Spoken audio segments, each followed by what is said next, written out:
Hai, teman-teman. Kalian tahu nggak, Rusia yang kita kenal sekarang punya sejarah panjang yang nggak kalah seru dari film epik? Negara ini ternyata punya hubungan erat dengan bangsa Viking, loh. Iya, Viking yang terkenal suka berlayar dan menjelajah. Kok bisa? Yuk, kita bahas. Tapi sebelum itu, jangan lupa subscribe dan follow channel ini. Kalau kamu suka video tentang sejarah, fakta unik, dan misteri dunia, klik tombol like-nya juga, ya. Tinggalin komentar di bawah kalau kamu punya pertanyaan atau opini, dan jangan lupa share video ini ke semua temanmu. Jadi, gimana sih awal mula Rusia? Semuanya dimulai sekitar abad ke-9. Waktu itu, wilayah yang sekarang dikenal sebagai Rusia dihuni oleh berbagai suku Slavia yang hidup berpencar. Mereka sebenarnya udah punya budaya sendiri, tapi belum ada yang mempersatukan mereka jadi sebuah kerajaan. Nah, disinilah peran bangsa Viking muncul. Bangsa Viking, atau di Rusia lebih dikenal sebagai Varangian, datang dari wilayah Skandinavia. Mereka awalnya cuma pedagang dan penjelajah yang melewati sungai-sungai besar Rusia. Tapi mereka nggak cuma mampir, loh. Mereka mulai memimpin. Menurut legenda, seorang pemimpin Viking bernama Rurik diundang oleh suku-suku Slavia untuk memimpin mereka. Kok bisa diundang? Ternyata, suku-suku Slavia waktu itu sering berselisih, dan mereka butuh seorang pemimpin kuat yang bisa membawa kedamaian. Akhirnya, Rurik mendirikan pusat kekuasaan di Novgorod, yang jadi cikal bakal Rusia modern.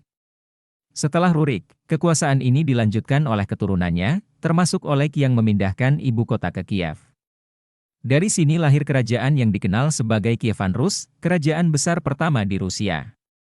Kievan Rus tumbuh jadi pusat perdagangan dan budaya yang penting di Eropa Timur.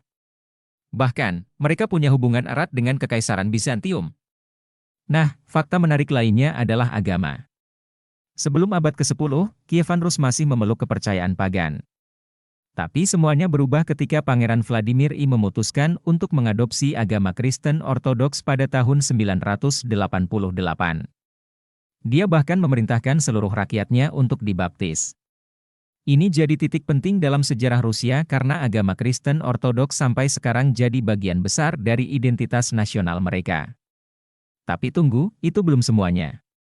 Kievan Rus kemudian menghadapi masa sulit saat invasi besar-besaran dari bangsa Mongol pada abad ke-13. Wilayah ini akhirnya jatuh ke dalam kekuasaan Kekaisaran Mongol selama hampir 200 tahun. Dari sini, muncul banyak legenda tentang perjuangan rakyat Rusia melawan penjajahan Mongol, termasuk kisah pahlawan legendaris seperti Alexander Nevsky. Seiring waktu, wilayah ini mulai bangkit kembali dengan pusat baru di Moskow. Kota kecil ini perlahan tumbuh jadi pusat kekuatan baru yang akhirnya mempersatukan kembali wilayah Rusia. Dari sinilah lahir Kekaisaran Rusia yang besar, yang nanti akan dipimpin oleh para tsar seperti Ivan the Terrible hingga Peter the Great. Gimana? Menarik banget kan perjalanan awal berdirinya Rusia? Dari bangsa Viking, kerajaan besar Kievan Rus, sampai bangkitnya Moskow sebagai pusat kekuasaan. Kalau kamu punya fakta lain tentang sejarah Rusia atau ingin bahas topik tertentu, langsung tulis di kolom komentar ya. Jangan lupa like video ini, subscribe channel ini, dan follow untuk konten sejarah, fakta unik, dan misteri seru lainnya. Sampai jumpa di video berikutnya.